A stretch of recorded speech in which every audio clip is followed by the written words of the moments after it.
আসসালামু আলাইকুম। আশা করছি যে যেখানে আছেন সবাই ভালো আছেন এবং আপনাদের রমজান খুব ভালো যাচ্ছে। আজকে করে দেখাচ্ছি চট্টগ্রামের সেই বিখ্যাত গুঁড়া পেঁয়াজু, যেটির আরেকটি নাম হচ্ছে মাওয়া পেঁয়াজু। যারা চট্টগ্রামে থাকেন তারা তো জানেনই, যারা থাকেন না তারাও হয়তোবা এই পেঁয়াজুর কথা কম বেশি শুনে থাকবেন। খুবই সহজ বানানো, এই রমজানে একবার হলো বানিয়ে দেখতে পারেন। শুধু রমজান কেন, যে কোনো সময় বানিয়ে খেতে পারেন। চলুন রেসিপিটি দেখে ফেলি। এই পেঁয়াজুটি বানানোর জন্য প্রথমে আমি নিয়ে নিচ্ছি তুর ডাল, যেটি এখানে খেসারির ডাল নামে পরিচিত। আমি রাইস কুকারে যে কাপগুলো থাকে সেই কাপের 1 কাপ তুর ডাল নিয়ে নিচ্ছি। আর লাগবে হচ্ছে মসুরির ডাল। মসুরির ডালও আমি 1 কাপ নিয়ে নিলাম। এবার ডালগুলোকে পানি দিয়ে আমি ভিজিয়ে রাখবো।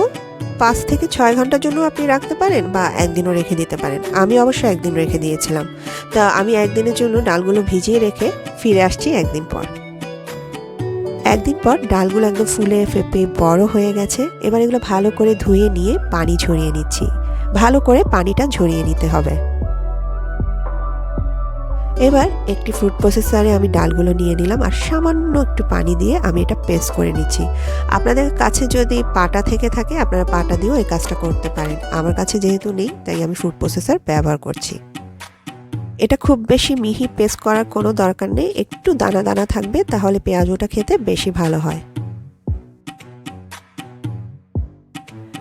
এখানে মোটামুটি অনেকটুকুই পেঁয়াজু পেস্ট হয়েছে। তো আমার বাসায় যেহেতু মানুষ কম, আমি কিছুটা অংশ একটি প্লাস্টিকের বক্সে ভরে ডিপ ফ্রিজে রেখে দিচ্ছি আর বাকিটা দিয়ে আজকের পেঁয়াজু বানাবো।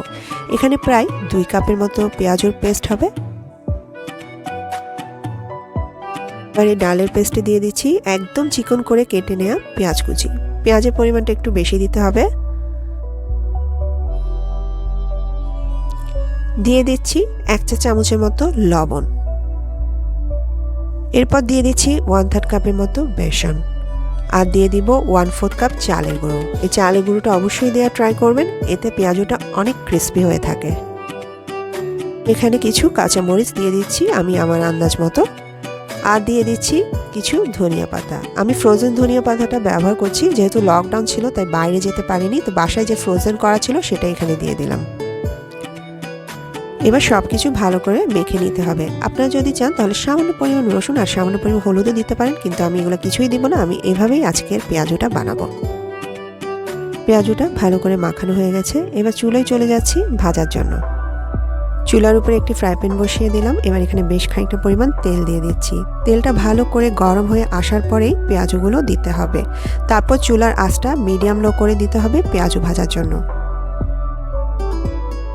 এবার আমি একদম ছোট ছোট করে পেঁয়াজগুলো দিয়ে দিচ্ছি তেলের মধ্যে। যদিও ভিডিওতে দেখতে এগুলো অনেক বড় লাগছে, কিন্তু আসলে এগুলো আমি অনেক ছোট ছোট করে দিয়েছি। আমার চ্যানেলে কিন্তু ফুলকপির একটি পেঁয়াজুর রেসিপিও আছে, আপনারা চাইলে সেটা দেখতে পারেন। আমি লিংক ডেসক্রিপশন বক্সে দিয়ে দিব।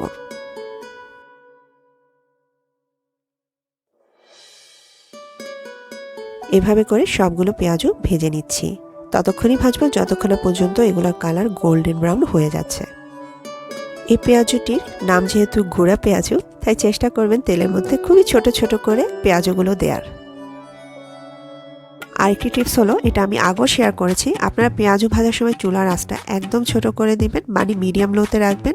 আর একটু লম্বা সময় ধরে আসলে পেঁয়াজুটা ভাজতে হয়, তাহলে পেঁয়াজুটা খেতে বেশি ক্রিস্পি বা মচমচে হয়ে থাকে।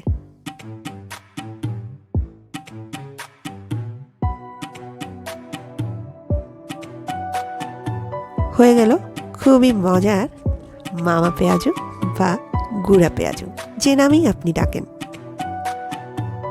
এবার পেঁয়াজুর উপরে কিছু পেঁয়াজ কুচিও দিয়ে দিচ্ছি। এভাবেই কিন্তু এই গুঁড়া পেঁয়াজুটা সার্ভ করা হয়ে থাকে।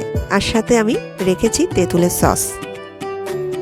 রমজানেই হোক বা বিকালের নাস্তার চায়ের সাথেই হোক, যে কোনো সময় এটা খেতে পারবেন। আর এটা খেতে খুবই মজা।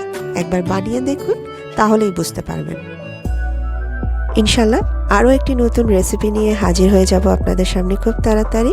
আপনারা সবাই ভালো থাকবেন আর আমার চ্যানেলটাকে সাবস্ক্রাইব করতে ভুলবেন না যারা এখনও সাবস্ক্রাইব করেননি। আমি বিদায় নিয়ে নিচ্ছি। খোদা হাফেজ।